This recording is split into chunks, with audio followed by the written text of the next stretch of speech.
कहानी की शुरुआत एक गोल्फ कोर्स से होती है। एक बायोटेक एमएनसी यानी कि मल्टीनेशनल कंपनी उस गोल्फ कोर्स में फर्टिलाइजर को स्प्रे कर रही होती है। ये स्प्रे गोल्फ कोर्स के मेंटेनेंस के लिए बेहद जरूरी होता है ताकि गोल्फ कोर्स की घास सर्दियों में सूख न जाए। गोल्फ कोर्स का मालिक ऐसा इसलिए करवाता है ताकि सर्दियों में भी लोग गोल्फ खेलने आए और वो गोल्फ कोर्स को चलाकर पूरे साल पैसे कमा सके। इसके बाद हम देखते हैं कि आइलैंड में एक डैन नाम का कम्युनिटी सिक्योरिटी गार्ड शहर के दौरे पर है। डैन अपनी कार ड्राइव करके जा रहा होता है कि तभी एंड्री नाम का एक लड़का अपनी साइकिल पर आता है। एंड्री का ध्यान फोन में होने के कारण वो डैन की कार से जाकर टकरा जाता है। हालांकि डैन किसी तरह कार का ब्रेक लगा लेता है और एक्सीडेंट होने से बच जाता है। डैन एंड्रे को साइकिल चलाते वक्त फोन न यूज करने का एडवाइस देता है, मगर एंड्रे डैन की बात को अनसुना करके वहां से चला जाता है। यहाँ हमें बताया जाता है कि अगर किसी को आयरलैंड के उस इलाके से शहर की तरफ जाना है तो उसे ब्रिज से होते हुए जाना पड़ेगा, जो कि सिटी और उस टाउन के बीच सफर करने का इकलौता रूट है। उस रात डैन अपनी बेटी पेट्रिसिया को डिनर के लिए कॉल करता है, पर पेट्रिसिया डैन के साथ डिनर करने से इनकार कर देती है,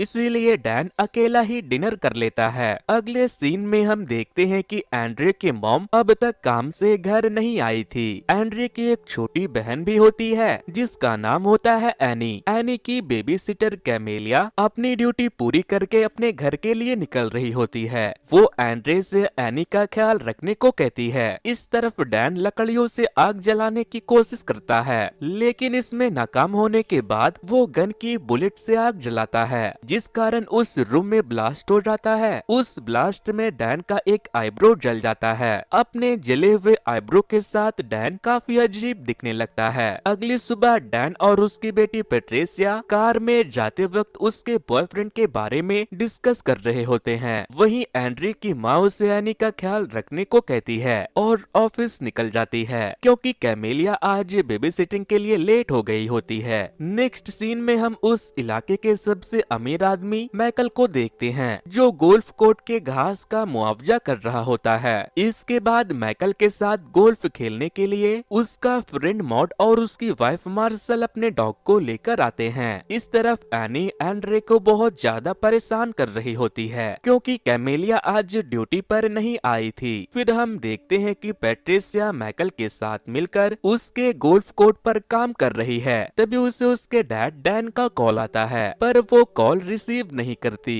नेक्स्ट सीन में हमें ये पता लगता है कि गोल्फ कोर्स में जो फर्टिलाइजर यूज किया गया है वो वाटर पाइपलाइन के जरिए लोगों के पीने के पानी में धीरे धीरे घुल रहा है। इसके बाद हमें दिखाया जाता है कि एक आदमी वही इन्फेक्टेड पानी पी रहा होता है। फिर वो सुपरमार्केट में जाता है जहाँ उसे चक्कर आने जैसा महसूस होता है। वहाँ से वो अपनी गर्लफ्रेंड के घर जाता है। फिर जब वो मिरर में अपने दांत देखता है तो वो पूरी तरह ग्रीन कलर के हो चुके थे। ये देखने के बाद वो आदमी एक ज़ॉम्बी में बदल जाता है और अपनी गर्लफ्रेंड को नोचने लगता है। वो उसकी गर्दन पर जोर से काटता है, जिससे उसकी बॉडी से बहुत सारा खून बहने लगता है। कुछ देर बाद उसकी गर्लफ्रेंड भी ज़ॉम्बी बन जाती है। अगले सीन में माइकल अपनी उन्हीं दो दोस्तों के साथ अपने घर पहुंचता है। घर पहुंचकर उन्हें पता लगता है कि सभी लोग फर्टिलाइजर मिला पानी पीकर इन्फेक्टेड हो चुके हैं। अगले ही पल मार्शल का डॉग आकर मार्शल पर अटैक कर देता है। अब मार्शल भी इन्फेक्टेड होकर ज़ॉम्बी में कन्वर्ट हो जाती है। बाकी के इन्फेक्टेड लोग भी माइकल और मॉड पर हमला करने वाले थे, जिस वजह से वो दोनों घर में जाकर छिप जाते हैं, मगर डॉग किसी तरह घर में घुस जाता है और मॉड के पैर पर काट लेता है, जिससे वो तुरंत ज़ॉम्बी बन जाता है और माइकल की तरफ बढ़ने लगता है। माइकल किसी और रूम में छिपकर अपने आप को सुरक्षित करता है। इधर डैन को किसी लेडी ने बुलाया होता है ताकि वो उसके नेबर्स को चेक कर सके।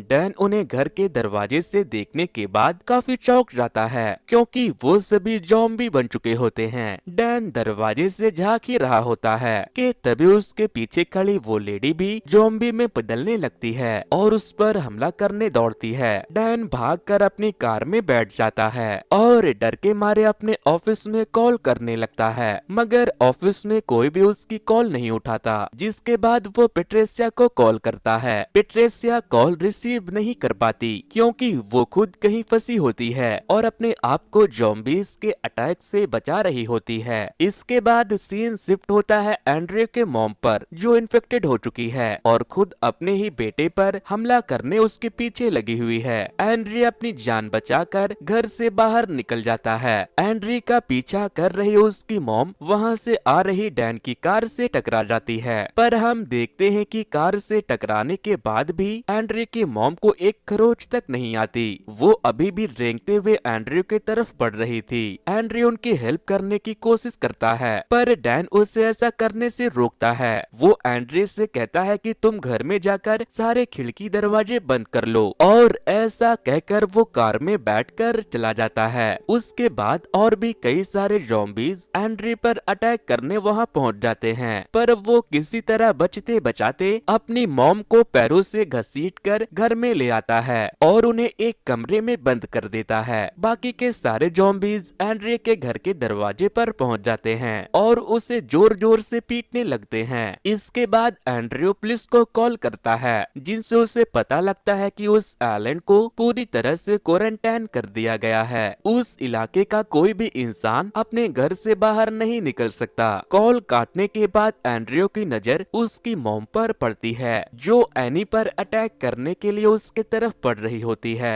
एंड्रयू उन्हें घसीटकर बाथरूम में लॉक कर देता है। नेक्स्ट सीन में पेट्रिसिया किसी कार गैराज से अपने फादर डैन को हेल्प के लिए कॉल करती है। डैन पेट्रिसिया से कहता है कि मैं तुम्हें लेने आ रहा हूँ। फिर वो पेट्रिसिया की तलाश में उसके वर्कशॉप पहुँच जाता है। वहाँ उस पर बहुत सारे ज़ॉम्बीज़ अटैक कर देते हैं, पर डैन सभी से एक एक कर निपटता है और उन्हें मार डालता है। इसके बाद हमें दिखाया जाता है कि आइलैंड से टाउन को कनेक्ट करने वाले ब्रिज को बॉम्ब से उड़ा दिया गया है, ताकि उस छोटे से आइलैंड पर फैला इन्फेक्शन शहर तक न पहुंच सके। एनी की बेबी सीटर कैमेलिया, जो अब शहर में है, वो उस टूटे हुए ब्रिज को देखकर बहुत उदास होती है। ब्रिज को ब्लास्ट करने की वजह से आइलैंड पर पावर कट हो जाता है। एंड्रे के फोन की बैटरी भी डेड हो जाती है। लाइट न होने के कारण उसके पास फोन चार्ज करने का कोई ऑप्शन नहीं बचता। कुछ देर बाद एंड्रे को लगता है कि उसके मॉम को भूख लगी होगी, इसीलिए वो खाना लेकर उनके पास पहुंच जाता है, पर उसके पीछे पीछे एनी भी चली आती है। एनी को देख उसकी मॉम उस पर अटैक करने की कोशिश करती है, तो एंड्रे उसका ध्यान भटकाने लगता है। इससे वो एनी को छोड़कर एंड्रे की तरफ आने लगती है। रेंगते वक्त उनके घर का टीवी उसकी मॉम के सर पर जा गिरता है और वहीं उनकी मौत हो जाती है।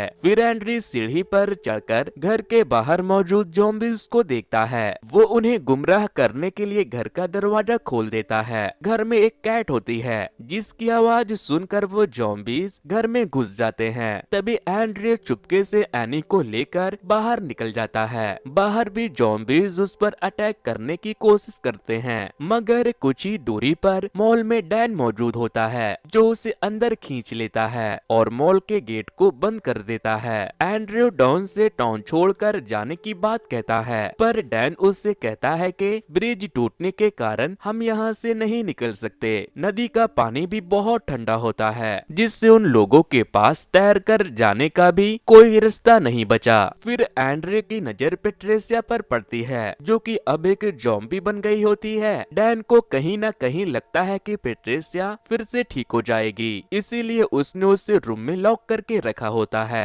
इसके बाद डैन उस फर्टिलाइजर कंपनी को कॉल करता है, जिनकी वजह से सारा टाउन इन्फेक्टेड हुआ था। वो कंपनी डैन से कहती है कि उन्होंने क्लीन अप का काम शुरू कर दिया है और उनके एक्सपर्ट्स किसी भी वक्त वहां पहुंच सकते हैं। अगले सीन में एंड्री और डैन रेडियो पर ये सुनते हैं कि आयरलैंड के उस आइलैंड के लोगों को शहर में घुसने नहीं दिया जाएगा, क्योंकि उनके वजह से वहां के लोग भी इन्फेक्टेड हो सकते हैं। डैन वो अनाउंसमेंट कर रहे रेडियो जॉकी पैट्रिक को कॉल करता है और कहता है कि यहाँ अभी भी कई ऐसे लोग हैं जो इस इन्फेक्शन का शिकार नहीं हुए हैं, मगर रेडियो जॉकी कहता है कि वो किसी भी तरह डैन की हेल्प नहीं कर पाएगा। ये सुनकर डैन हताश हो जाता है। फिर एंड्रे डैन से कहता है कि अगर हमें पेट्रिसिया को ठीक करना है तो पहले हमें इस इन्फेक्शन की जड़ तक पहुंचना होगा। डैन को शक होता है कि ये इन्फेक्शन पानी के जरिए सबके बॉडी में इंटर कर रहा है। एंड्रे इस बात को कंफर्म करता है क्योंकि वो ज्यादा पानी नहीं पीता था।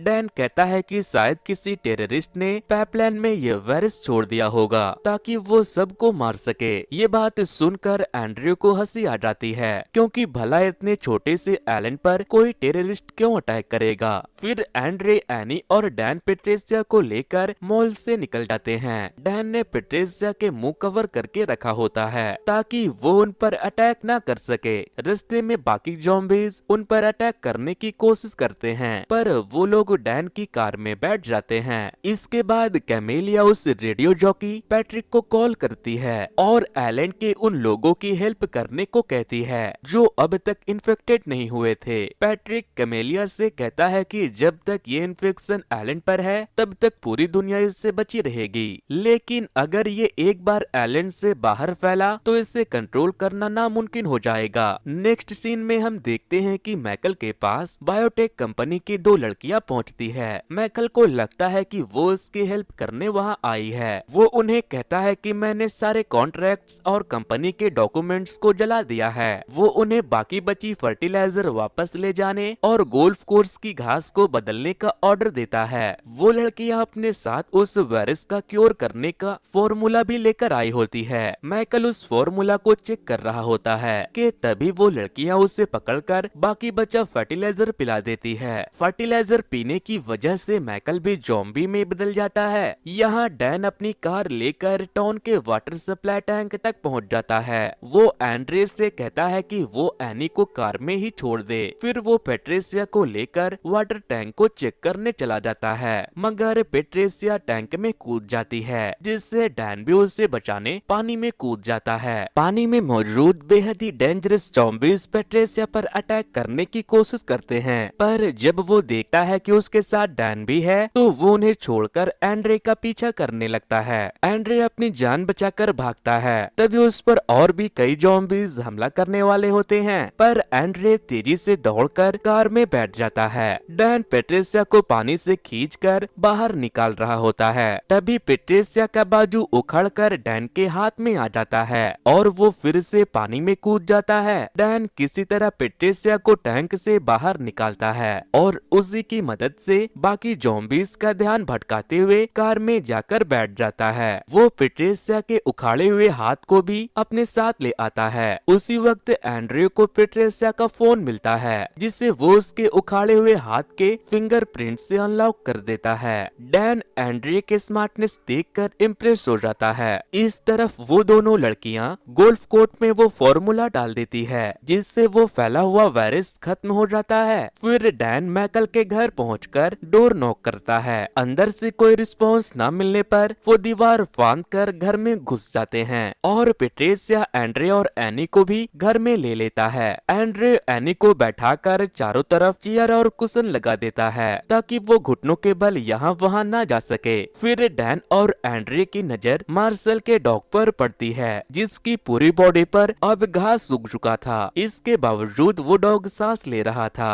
फिर डैन एंड्रे को एनी का ख्याल रखने को कहता है और अकेला ही आगे बढ़ने लगता है। जब एंड्रे एनी के पास पहुंचता है तो वो वहां पर नहीं होती। एनी क्रॉल के घर के हॉल तक पहुंच गई होती है। यहाँ डैन मैकल के घर के बेसमेंट में पहुंच जाता है जहाँ उसकी नजर वहां लगे टाइम बॉम्ब पर पड़ती है। ये टाइम बॉम्ब उन दो लड़कियों ने लगाया होता है जिन्हें कंपनी ने उनके खिलाफ सारे सबूत मिटाने के लिए भेजा होता है, जिन्हें फर्टिलाइजर कंपनी ने उनके खिलाफ सारे सबूत मिटाने के लिए भेजा होता है। डैन टाइम बॉम्ब को रोकने के चक्कर में खुद भी उस इन्फेक्शन के चपेट में आ जाता है। टाइम बॉम्ब स्टॉप होने के कारण वो दो लड़कियां उससे चेक करने मैकल के घर पहुंच जाती है। तभी उनकी नजर वहां बैठे एनी पर पड़ती है। उनमें से एक लड़की वो फर्टिलाइजर एनी को पिला देती है और छिप जाती है। एंड्री एनी को ढूंढते ढूंढते उसके पास पहुंच जाता है और उसे देखते ही अपनी गोद में उठा लेता है। वो वहां से निकल ही रहा होता है कि तभी दोनों तरफ से वो लड़कियां उसे घेर लेती है। वो दोनों एंड्रयू को फर्टिलाइजर पिलाने की कोशिश कर रही होती है कि तभी एनी उनमें से एक की उंगली पर काट लेती है। उस वक्त वहाँ डैन भी पहुँच जाता है और उस दूसरी लड़की को काट लेता है।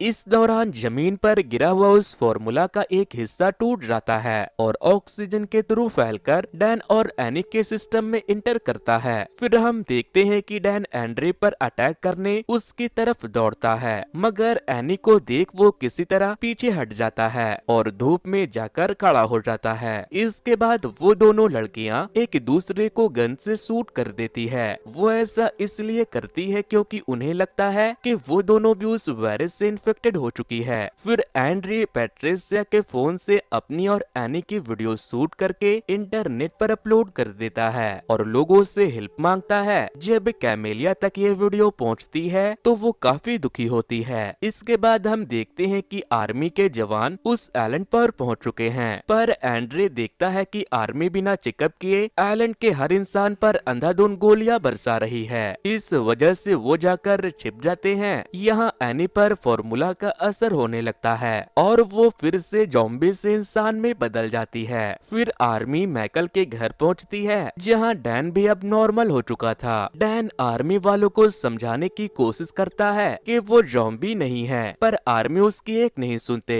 वो डैन के साथ पैट्रिसिया पर भी आग बरसा कर उन्हें मार डालते हैं। इस तरफ एंड्री एनी को लेकर नदी तक पहुंच गया होता है जहां कैमेलिया बोट लेकर उससे लेने आई है। सभी बोट में बैठकर जाने लगते हैं क्योंकि एंड्रे पैट्रिसिया का फोन अनलॉक करने के लिए उसका हाथ भी अपने साथ ले आया था। वो उसे अब उस नदी में फेंक देता है। उस हाथ को खाने की वजह से पानी में मौजूद सभी मछलियां उस वायरस से इन्फेक्टेड हो जाती है और इसी के साथ ये कहानी यहीं पर खत्म होती है। तो दोस्तों ये स्टोरी आपको कैसी लगी हमें कमेंट करके जरूर बताना। वैसे दोस्तों कुछ दिनों पहले ही मैंने एक ऐसे ही मूवी के स्टोरी को एक्सप्लेन किया था। अगर आप लोगों ने उसे नहीं देखा तो वॉच नेक्स्ट पर क्लिक करके उसे जरूर से देख लेना। सो वेल गाइस आज की वीडियो में इतना ही। Thanks to good bye.